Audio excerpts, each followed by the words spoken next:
Ежегодный конкурс красоты и таланта прошел в Уснере Аймяконского района. На «Снежную красавицу-2021» пригласили девушек не только с райцентра, но и с Наслегов района. Сюжет нашего корреспондента. В этом году участниц было 5. В жюри заседали спонсоры конкурса и представители администрации поселка. Конкурс прошел интересно и завораживающе. Согласно положению, проведено 5 этапов. Это выход в зимнем наряде и визитка, дефиле в авангардном наряде, где приветствовалась любая креативность, и наряд должен был изготовлен своими руками.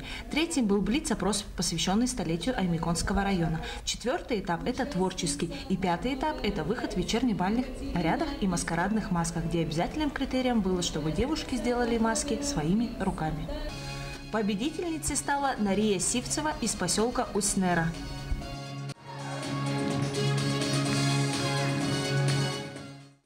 И вот мои родственники мне очень сильно помогли.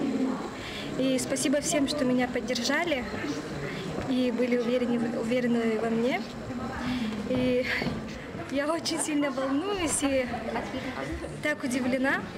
Это у меня впервые такое, то, что я участвую и выигрываю. Большое спасибо.